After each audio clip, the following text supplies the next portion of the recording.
আসসালামু আলাইকুম সবাইকে, ওয়েলকাম করছি যুবরাজ খান আবির। আশা করি সবাই বেশ ভালো আছেন। দীর্ঘদিন পর বাংলাদেশের একটা চমৎকার টি-20 ম্যাচ দেখলাম এবং 180 রান চেস করা বাংলাদেশের জন্য খুবই চ্যালেঞ্জিং।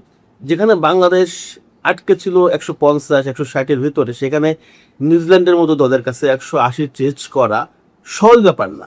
এখন আপনি বলতে পারেন যে নিউজিল্যান্ডের বি দল, ভাই বি দল হোক সি দল হোক, 180 রান চেস করা সহজ ব্যাপার না। যেখানে 70 রানের ভিতরে 72 রানের ভিতরে 3টে উইকেট চলে যায়, সেখানে তো লিটন কুমার দাস, তানজিদ তামিম, সাইফ হাসান যখন আউট হয়ে যায়, এখনো বাকি 110-15 রান। এটা চেস করা সহজ ব্যাপার না এবং সেই ম্যাচটা বাংলাদেশ চেস করে ফেলছে 2 ওভার বাকি থাকতে। কি রিল্যাক্সে ম্যাচ খেলছে। এইটা হচ্ছে প্রপার টি-20, যে আপনি দেখে শুনে ঠান্ডা মাথায় খেলে ফেলবেন। প্রতিপক্ষ যে হোক না কেন আপনি ঠান্ডা মাথায় খেলে ফেলবেন ভাই। বলার তো বলারই, এখানে প্রতিপক্ষর বলার তো বাঘ না। এই যে নিউজিল্যান্ডের যে টিম, এর চেয়ে তাদের মূল টিমটা কি অনেক বেশি শক্তিশালী। এই সিমিলারই তাদের মূল টিম হলে কত রান করতো, এরা 180 করছে, ওরা 200 করতো। বিষয়টা তো এমন হতো, পার্থক্য 20 প্রতিষ্ঠানের। তো বাংলাদেশও ভালো খেলতো। তো ব্যাপারটা যেখানে সেটা হচ্ছে যে আপনি যখন যে কোনো ম্যাচ মাইন্ড সেট করেন যে এই ম্যাচটা আমাকে বের করতে হবে ঠান্ডা মাথায়, এবং যে কোনো ম্যাচ স্বাভাবিকভাবে খেললেই বাংলাদেশ কিন্তু একটা জিততে পারে। কিন্তু সমস্যাটা হচ্ছে বাংলাদেশ এই ম্যাচগুলো বটল করে প্যানিক করে ফেলে। আজকের ম্যাচে আমার 3টা প্লেয়ারে খেলা খুব ভালো লাগছে। আর সত্যি বলতে বলারদের কথা বলবো না, কারণ টি-20তে বলারদের ক্রেডিট দেওয়ার আসলে কিছুই না। নিউজিল্যান্ড 180 প্লাস রান করছে, এটা বলাররা 10, 12, 11 করে খাবে, এটা স্বাভাবিক জিনিস, খুবই সিম্পল। টি-20তে ভাই এটা মিরপুরের পিচ না যে আসলে 140-এর ভিতরে আটকে যাবে। এটাই আপনার হচ্ছে চট্টগ্রাম, সেখানে ব্যাটিং স্বর্গ। তো বিশেষ করে তহিদ হৃদয় ধারাবাহিক রান করতেছে, সেটা ওয়ানডেতে দেখলাম, আবার টি-20তে। তার সাথে শামীম পাটোয়ারি ফ্যান্টাস্টিক। শামীম পাটোয়ারিকে নিয়ে অনেকে অনেক ট্রোল করে। সত্যি কথা বলতে শামীমের একটু পটেনশিয়ালিটি আছে।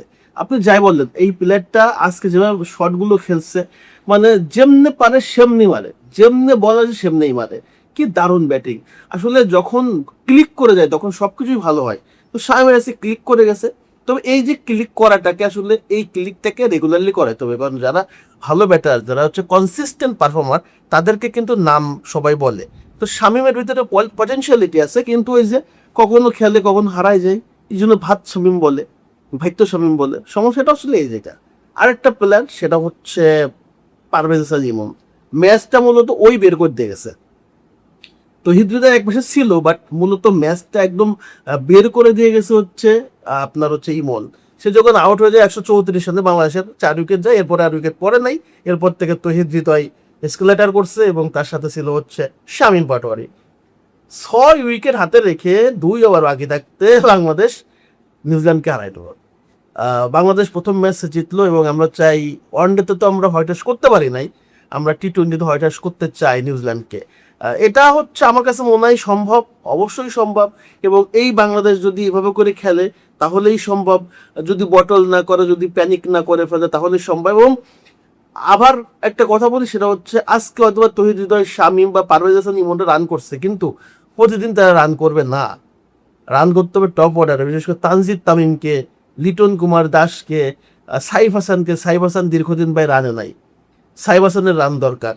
লিটন এই যে একটা ম্যাচ ভালো খেলবে ওয়ানডেতে, এরপর দেখবেন 8-9টা ম্যাচ রান নাই। তবে তানজিদ তামিমের তার নামে একটা ক্লেম কিন্তু আছে যে বড় রানের টার্গেটে সে আসলে ব্যাট চালাতে পারে না, তার ব্যাটে রান থাকে না। আজকেও বেশি রান করতে পারে নাই। সো এই যে টপ অর্ডারের ব্যাটারদেরকে আসলে দায়িত্ব নিয়ে খেলতে হবে। টপ অর্ডারে অন্তত একজন তো ভাই দাঁড়াইতেই হবে। আপনি যদি মিডিল অর্ডার, লো অর্ডারের উপরে নির্ভর করেন, ওয়ানডেতে বা টি-20তে কখনো হয় না। টি-20 মূলত টপ অর্ডারদের খেলা। টপ অর্ডাররা যে পাওয়ার প্লেগুলো পাবে সেখানে এক্সেলেটার করতে হবে। এবার তারা একটা ভিত তৈরি করে দেবে, পরবর্তীতে তারা আসলে এটাকে কি করে ভাঙ্গা চুরাই খাবে। তো টপ অর্ডারের প্লেয়াররা যদি রান না পায়, এটা আসলে খুবই কনসার্নের জায়গা। আজকে হৃদয় যদি হালটা না ধরতো, তাহলে শামীম, ইমন যতই ভালো খেলতো, ম্যাচটা কিন্তু বের করা কঠিন ছিল, চ্যালেঞ্জিং ছিল, বেশ মুশকিল ছিল 180 রান। তো আশা করবো নেক্সট ম্যাচে লিটন, সাইফ এবং তানজিদা ব্যাক করবে, রান ফিরবে। সো চমৎকার একটা ম্যাচ, বাংলাদেশ জিতলো। ধন্যবাদ বাংলাদেশকে, প্রত্যেকটা প্লেয়ারকে, বিশেষ করে তহিদ হৃদয়, শামীম এবং পারভেজ ইমনকে। আল্লাহ হাফেজ।